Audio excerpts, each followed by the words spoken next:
use their energy in a productive way by realizing where they lose their energy through thought patterns, belief systems, limiting beliefs. And also, our mind, if we're not careful and we don't understand how our mind works, our mind will hijack our energy and we will go on these adventures and create a tremendous amount of suffering. And I see that all the time, particularly when I'm working in my studio. Someone will come in and they'll go on this tangent, and I'm like, what if what you're saying isn't true? And they're like, what? And I'm like, what if it's actually not true? And it changes the whole dynamic. And so the Fifth Agreement, which is a completely different book than the Four Agreements, it's from the same family. But it's called Be Skeptical, but Learn to Listen. And the being skeptical is to assume that what is being presented is not true, which is fascinating. A lot of people just believe what their mind will tell them. And unfortunately, our mind is kind of like the sentry on a ship. It will scan for danger, looking for danger. And because we don't have a lot of direct danger anymore, we're not being, attacked by animals, and we're not being attacked by, the elements. At least most of us are not. Our mind still has that part of its defense mechanisms, and so it's constantly looking for what's missing, what's wrong. And if we don't have a way to regulate our body awareness and to actually ground ourselves so we actually feel secure emotionally and psychically in our own body, then the mind will actually start to harvest delusions and create stories that are linked to our limiting beliefs. So if we have a belief the world isn't safe, our mind will always create stories about how we're not safe and how we can't trust people and how they don't care about us and all of those things. And if we go down that rabbit hole, that person's life could be heavily damaged just by believing that, and then scanning for evidence and not making sure the so-called evidence is true. And most people, unfortunately, do not question what their mind will populate. And the old stories, it's a monkey that's thinking something. Actually, there's 7 monkeys, and they're all tied on different ropes to one pole, and they come off with all of these ideas. And if we don't learn how to have mastery over ourself as a being and know we have a mind that does this, then we actually get taken out by the cost of not knowing how to regulate or question what our mind will tell us. So I'm going to share a little bit out of the book, and I'm going to also just talk about, what if we challenged what our mind would think and say, and what if we looked for real evidence that it was true or not true. And my promise to you is, if you made that one of your daily practices and you did it at least 5 to 10 times a day, my promise to you is that you would discover that a high percentage of what you assume to be true is not. So if you look for evidence, where's true evidence that this is true? And all of a sudden there's nothing. And you're like, oh, well, I actually used to believe that. And the good part is used to, don't currently. So this agreement is the 5th agreement. Be skeptical, but learn to listen. Don't believe yourself or anyone else. Wow, right? Imagine that. Use the power of doubt to question everything you hear. Is this really true? Listen to the intent behind words and you will understand the real message. You know that AI is a really big thing now. Everyone's, AI, and you can make videos. Someone can make videos of me. They could put me in any kind of a movie and you would think it's me, and yet it has nothing to do with me. But someone could create these images and someone go, oh, I see these videos of you doing these horrible lewd acts. And the question is it true? Well, it's a fantasy. It's a movie within the person's mind. And when we challenge our thinking or our beliefs, we challenge the virtual reality that we are watching. It's like when you watch a movie at a movie theater, you're like fully engrossed. And you're like, wow, this is amazing. And you'll have all the emotions and the special effects, and then the movie's over and you leave. Well, that also happens in our head. That also happens with how we approach life, how we approach our own worth or our value or our capacity. Like I was walking with my son this morning and we were talking about, how much crazy stuff is on the internet. And I said to him, in the morning, when I look at something now on the internet, I assume it's not true. I do not assume it's true. I assume it's absolutely not true. It's just something that someone's created for clicks, for, a sense of potentially building a channel, whatever it is. And I remember a while ago, I saw some advertisements that had both Jordan Peterson and Elon Musk saying, if you do this, I'm going to help you become very, very rich. And you just, phone this number and we'll get you into this stock. And I immediately asked my son, and he says, Mom, it's a scam. So, the reason that I share that is this is everywhere. It's also inside of us in how we presume something is true, which is kind of scary. And if you don't have the ability to question it, then you become a victim of that and you lose those days, those hours. That energy is just squandered with no particular payoff to you. And one of the reasons I was introduced to these concepts was I was always looking for the truth. I said, what is real? Because, without getting too dramatic, I was raised to really think I was a piece of shit. I was raised to think that I was stupid, that I would amount to nothing. And the sad thing is, when I was a little girl, I didn't have a defense mechanism against that, but I had all of the body memories, the anxieties, the fear of speaking up, this fear of being seen, the fear of being vulnerable, the fear of being hurt, abandoned, and rejected. All of that stuff was very alive underneath my system. And I used to go why do I have this? And then, eventually pieces of the puzzle of the trauma that I had inherited started to come together and the picture would take form. And I'm like, oh my God, you poor thing. So that really created a desire for me to give myself what I never had. I didn't have a place that I felt any kind of worth. I felt like I had to earn my worth. And that damaged me. So part of my amends to myself was to give myself what my parents could not. I'm not blaming my parents. And to give myself what those destructive coping mechanisms robbed me of. My true self, my ability to love, my ability to celebrate life, my ability to thrive. And so part of my deep, deep desire is to teach other people how to, put the pieces in where they fit, if they fit, and practice them daily. It's not I did it, I read the book and I got it. It's no. You need to practice this regularly and put little stick-ups around your home. One of the things that I really love, and I really share this with people who are ready, is, what if I let this go? So if your mind comes up with some wild fantasy about people don't like you, or somebody's stalking you, or the government's out to get you, or on it goes, and you just go notice, there's this thought. And then you say, what if I let that go? Wow. Just like a cloud, you release it. What if I let that go? Now there's room for you to actually be present in your day and in your life. And behind that, to trust.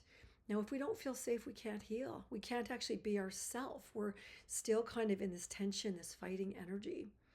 And most people live their whole life there. And that's also creates things like cancer, overfunctioning, autoimmune, all sorts of different diseases, because that person's still in some kind of an internal war. And they think it's the outside world that they must fight, but it's the world behind their eyes. The guy from the Doobie Brothers, Michael, I forget his last name, he was super handsome, but he had a song called The Enemy Within. And all of this work here helps you go, it's not out there, it's what I tell myself.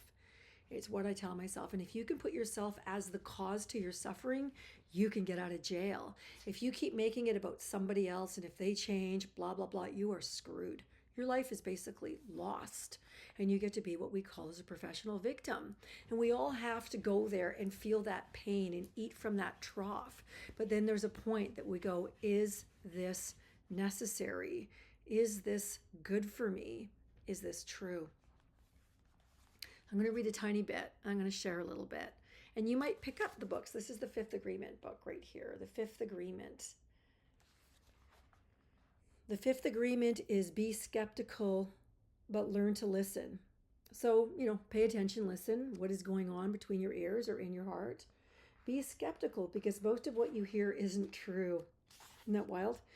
You know that humans speak with symbols. So if you hear the word chair and you see a chair, that's an example of a symbol.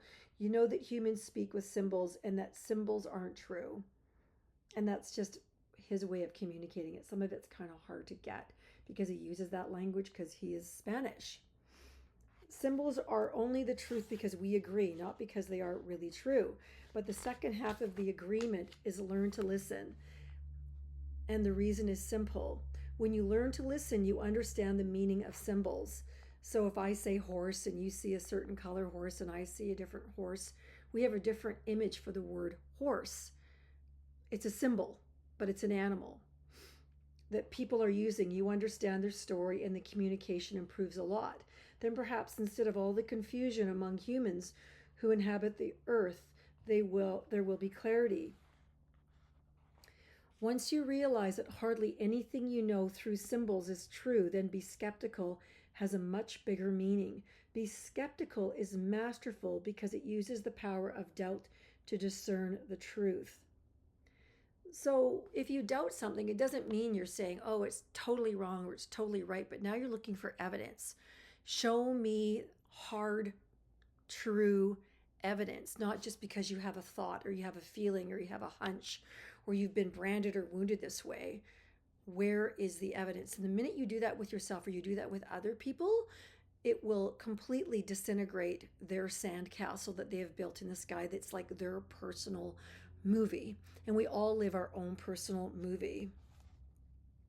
Whenever you hear a message from yourself or from another artist, simply ask, is it truth or is it not truth? Is it reality or is it virtual reality? So virtual reality means it's only true in that person's head. So how many people have you watched that are clearly unwell mentally? They might be on heavy pharmaceuticals, chemicals, walking down the road, and they're talking to people that are not there, and they're yelling and talking, and we're like, man, those poor people. We all do that, but to varying degrees. And so when someone's had, say, a lot of chemicals, their movie is much more extreme. They're in a form of psychosis. And so when you question and challenge what your brain says and what your brain tells you, as is this true or could I let this go? Now you have a gap to actually be a private investigator and see, do I want to invest my life circuits in this? Because the one thing we can't ever get back is time, and our energy is our currency. Your energy is your spiritual power, and whatever you focus on, you will get a return. So if you focus on something negative, you will get negative poison back. If you focus on something that you really appreciate, the smell of beautiful flowers, and you can't deny that, that's beautiful, you will feel well. And so if you feel good, you're doing some things really, really well. If you need things to be a certain way for you to feel good, then you are potentially putting yourself at risk, because the world is not ever going to always go the way your mind thinks it should go. So it's learning how to have serenity and personal power within yourself, regardless of what does or does not happen on this planet Earth school. Doubt takes you behind the symbols and makes you responsible for every message you deliver and receive, every message you deliver to yourself, every message that you accept from somebody else. If I look at an AI thing and I think it's true, I've been conned, I've been lied to, and now I'm in this whole other story drama that is going to hurt me because I'm never going to get those minutes, those hours, those years back. Why would you want to invest your energy, your faith in any message that is not true? By being skeptical, you don't believe every message. You don't put your faith in symbols or stories. And when your faith is not in symbols, your faith is in yourself.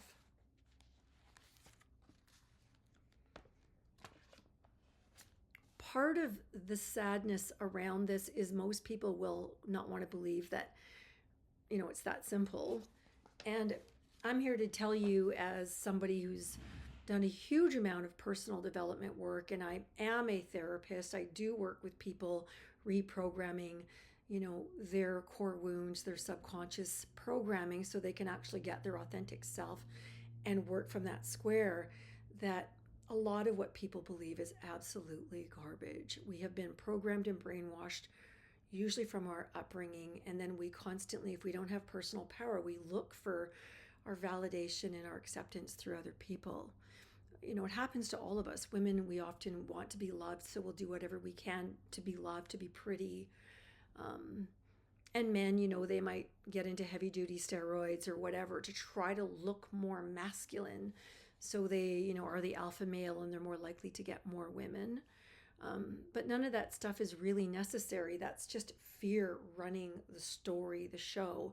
If we go underneath that and you accept that underneath that you're beautiful and you're precious and you're smart, and that you could create a practice of learning how to actually love yourself just for the way you are, you would probably save thousands and thousands of hours and thousands of dollars getting the shortcut way home to recognizing that, I've said this before, and I'm not religious, I'm quite spiritual, but that God doesn't make junk and you're not junk. And anything that someone's told you or you've learned to believe that says otherwise is simply a lie that you have received, accepted, and then harvested and just caused huge suffering for yourself. I'm going to read a couple of things out of this book. Some parts of it are pretty gritty. Here's one, and I think most people can identify with this. So if your beliefs are telling you, I'm fat, I'm ugly, I'm old, I'm a loser, I'm not good enough, I'm not strong enough, I'll never make it, then don't believe yourself because it's not true. The messages are distortions. They're nothing but lies. Once you can see the lies, you don't have to believe them. Use the power of doubt to challenge everything that you deliver to yourself. Is it really true that I'm ugly? Is it really true that I'm not good enough? Is this message real or is it virtual or a story? Is another way of saying that. Of course, it's virtual. None of these messages come from the truth from life. They come from distortions in our knowledge, primarily how we've been raised. The truth is there are no ugly people. There are no good enough or strong enough. There is no universal book of law where any of these judgments are true. These judgments are just agreements that humans make. Can you see the consequences of believing yourself? Believing stuff that hurts you? Believing yourself is one of the worst things you can do because you've been telling yourself lies your whole life. And if you believe all those lies, that's why your dream isn't a pleasant dream. So your dream is your life. If you believe what you tell yourself, you may use all those symbols that you have learned to hurt yourself. Your personal dream may even be pure hell because believing in lies is how you create your own hell. If you're suffering, it's not because anybody is making you suffer. It's because you obey or believe the tyrant that's ruling in your head. He calls it the mitote. And the mitote is the part of us, and that's a Toltec term for a giant parasite that lives off negativity and fear and criticism and judgment. All of us have a mitote. And a mitote is likes to judge and criticize others and also ourselves. So he calls the tyrant and the mitote the same thing. And it's pretty interesting because when you listen to people, listen to them for 5 minutes and, are they happy or are they in this complaining, bitter, cranky place? And if they are in a cranky, bitter place, they're basically spewing poison. And the mitote inside of them is being well fed, and then it's going to start harvesting off you, which is no good. When the tyrant obeys you, when there's no longer a judge or a victim in your mind, you won't be suffering any longer. The tyrant is ruthless. It's always abusing you by using all those symbols against you. It thrives on emotional poison generated by negative emotions. And the way it generates these emotions in you is by judging and giving opinions. Nobody judges you more than you judge yourself. Of course, you can try to escape from the judgment, the guilt, the rejection, and the punishment. But how can you escape from your own thoughts? If you don't like someone, you can walk away. If you don't like yourself, wherever you go, you're still there. You can hide from everybody else, but you can't hide from your own judgment. It seems that there is no escape. And so, that's why a lot of people commit suicide. That's why a lot of people end up in addiction, because there's this ongoing plethora of negative emotions. I mean, in the old days, They gave you a lobotomy if you said, I hear voices. They actually put a thing in and deprogrammed and scrambled part of your prefrontal cortex. So in my parents' generation, people didn't say, I have voices telling me things, because they were afraid that they would get locked up in a insane asylum and never ever get out in one piece. Now we have pharmaceutical straitjackets. They just give them lots of drugs and let them walk around on the streets, which is horrific. And, if you learn how to manage and regulate this beautiful piece of equipment that you have, your mind, and be the person that runs it instead of it running you, the quality of your life could change drastically. And that's my wish for you. That's why so many people overeat, take drugs, abuse alcohol, and become addicted to various substances and behaviors.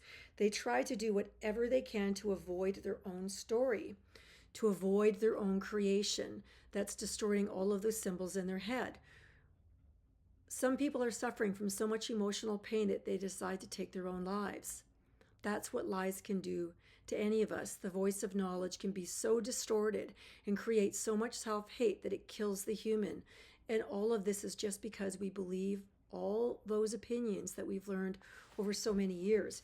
And those opinions are usually passed on from our loving parents. And it's not to beat up our parents. They're all doing their best. So I'm going to close the video, but I'm going to ask you if you can make a practice. I'm going to read all of the agreements first. And, you don't ever just master this stuff. You get good at it and then you forget. And you're like, oh, darn. The first agreement is to be impeccable with your word. Speak with integrity. Say only what you mean. Avoid using the word to speak against yourself. So no self-criticism or gossip about others. Use the power of your word in the direction of truth and love. So those are investments. What you say. You're actually setting out spells. Bruce Lee said, never speak negatively about yourself because you're casting a spell on yourself. And that man was a true master. And he started with, what are you saying? Because that's what you create. Don't take anything personally. Nothing others do is because of you. What others say and do is a projection of their own reality, their own virtual movie, their own dream. When you are immune to the opinions and actions of others, you won't be the victim of needless suffering. So I often say, I don't care what people say about me or think about me, because I know it has nothing to do with me. They don't even know me. And I've had people get to know me and went, wow, I really, really misread who you are. And I'm like, that's okay. That's okay. Like, we're all just healing and growing and developing. And I think if someone's into personal development, they usually become kinder and softer and more compassionate. And they don't need other people's recognition. They don't need other people's, oh, I tick, I approve, right? Because then we're like that little dog, please love me, please see that I'm enough. If you already know you're enough, you don't need that. That is like a feeding ground you don't go to. Don't make assumptions. Find the courage to ask questions and to express what you really want. Most people don't know how to do this. They just think the other person's an asshole. If you could ask, oh, I just need this. Could I have this? Could we do this? You'd be surprised. You got a pretty good shot at getting it if you ask. Communicate with others as clearly as you can to avoid misunderstandings, sadness, and drama. With just this one agreement, you can completely transform your life. And this is also how you create someone who is secure from someone who has a attachment disorder. Having boundaries and also asking for what you want. And most people that have been hurt, they don't do that. They just assume what their head's telling them is true, and other people don't like them, and the world's shitty, and blah, blah, blah. And most of that is absolute garbage. It's the internal world that we're projecting onto the situation. That if, I don't know how many people watch The Wizard of Oz, but when the carpet fell, or the drapery fell, and there's this little goofy guy back there pushing all of these rods, and we're all thinking it's the big Oz, and it's not true. That's an example of how we believe lies. Always do your best. Your best is going to change from moment to moment. It will be different when you are healthy as opposed to sick. Under any circumstance, simply do your best, and you will avoid self-judgment, self-abuse, and regret. The fifth agreement is be skeptical, but learn to listen. Don't believe yourself or anybody else. Use the power of doubt to question everything you hear. Is it really true? Listen to the intent behind the words and you will understand the real message. So my challenge to you is to practice those daily if you can, and to also, when someone says something, you don't have to say it out loud, but you can say, I wonder if that's true. I have a lot of people that will come in. I do personal training in my home, so I spend time with people and I get to hear all sorts of stuff, and I just sit and listen and wait. And someone will come in and come up with this big story about how someone did this and they didn't care about them and they were unkind. And I said, what if the other person was just having a rough day? Oh my God, you mean I'm not being rejected or abandoned? I'm not a victim? Oh, right? I've seen that a lot. And I just say, what if this isn't true? What if you let this go? Because it's an assumption. And all it does for my poor client is make them feel like shit. And then they start gossiping about the person because they're like, oh, I've been hurt. So, the goal here is to offer inspiration and nuggets for you to get your power back and use your power in a way that makes your life a magnificent journey. Because you are a magician. You are the conductor of your show. And you can co-create with whatever it is you believe in, spiritual stuff, if it's God, if it's a higher power, if it's a universe. You co-create with those hidden forces because they also work within us.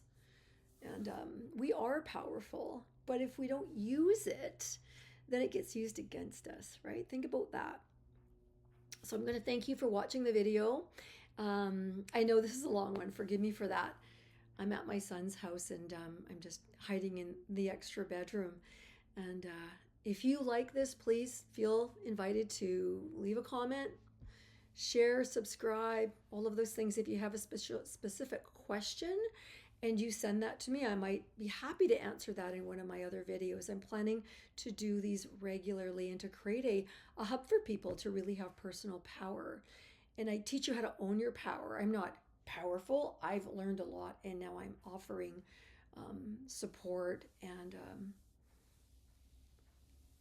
hopefully some wisdom that you can use, and you take what you want, and whatever you don't want, don't take it. Thank you from BC, Canada.